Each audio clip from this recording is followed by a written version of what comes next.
So which of these feels better to you? This?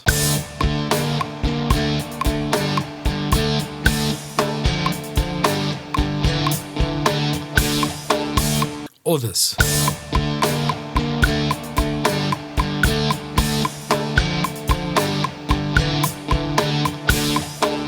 So my cousin sends me this video a few weeks ago, and he says that he'd like to see me do an analysis on Danny Carey's drumming. Now, being relatively familiar with Danny Carey's playing at that time, my initial thought was he probably means a reaction video, because analyzing Danny Carey's playing is like trying to assemble IKEA furniture without any instructions. Now, if you've seen this video and you're like me, or even this guy, it's very likely that you got to the 1 minute 45 mark and realized that you have absolutely no clue where one is. Let me find the one.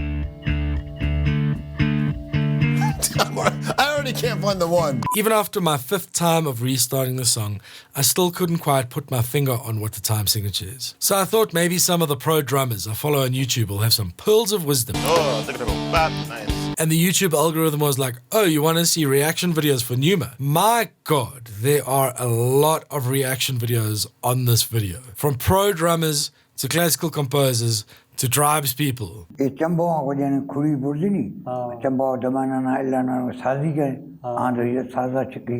none of them were giving any sort of educated guesses as to what the meters are or how to count them. So I started searching for any kind of tablature or notation I could find, and every single cover, every piece of guitar tab, bass tab, and drum notation I was finding was writing the song out in a different way. The most popular way I found being the 2 bars of 7/4 and a bar of 5/8. It seems logical. It's a 3-bar pattern, nice and easy to remember. Now, music theory is really just a method to quantify time and frequency. So theoretically, things can be written in multiple ways. And Tool is notorious for creating complex polyrhythms and polymeters. But I just wasn't finding any piece of information that was settling this internal debate that I was having and putting me on one side of the fence or the other. And that's when I stumbled upon this video. And I thought, okay, if anyone can make sense of this, this guy can. Now, if you haven't seen this video yet, do yourself a favor.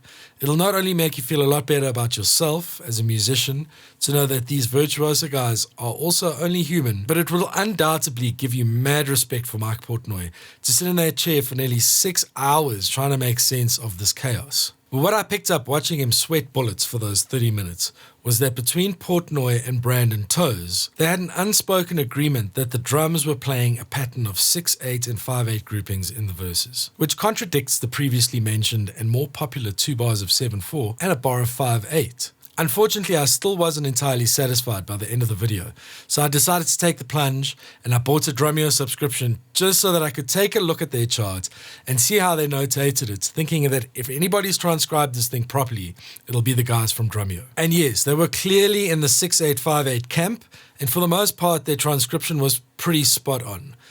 However, they didn't transcribe those double stroke to single stroke rolls that cascade so beautifully down the note value tree in the intro. And they put an 8th note triplet equals 8th note metrically modulated click in the intro that wasn't indicated on the chart and made absolutely no sense to what was being played. If any of you guys have subscribed to Drumeo and have checked this out, please let me know in the comments what you make of this. But all in all, I would say their chart is a solid transcription to learn from, aside from not having the intro notated. So cut to 2 days ago.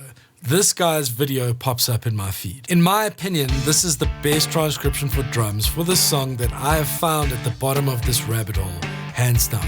Not only is it perfectly notated, but the interface he used to transcribe it is super dope, and the additional assets and versions he's made available is so fucking rad. This guy needs way more support from all of us. Seriously, I've put the links to his video and to his channel in the description, so be sure to drop him a sub and hit him up with a couple of thumbs up. But even having said that, in the comments of his video, the guys are giving him a hard time about the time signature. So what is it? Why is there such a clear divide in the school of thought in the way this song is being counted? Is it possible that the band's using some polymetric voodoo and everyone in the band is actually counting it differently?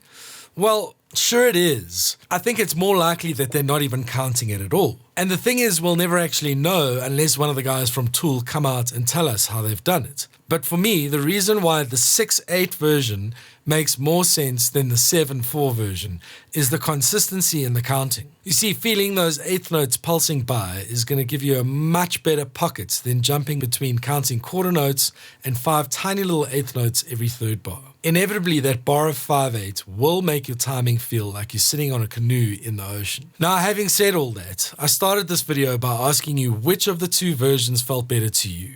And the truth is, they both feel exactly the same. And that's because music theory and notation is, in fact, just a way to quantify time and frequency.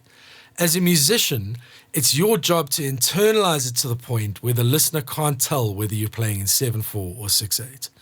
All they know is it feels so good that they're prepared to spend a month of their life trying to figure out how you've done it. If you guys have any other insights, thoughts, or opinions on what the correct way is to count this madness, please let me know in the comments. Also, your support for this channel is incredibly valuable.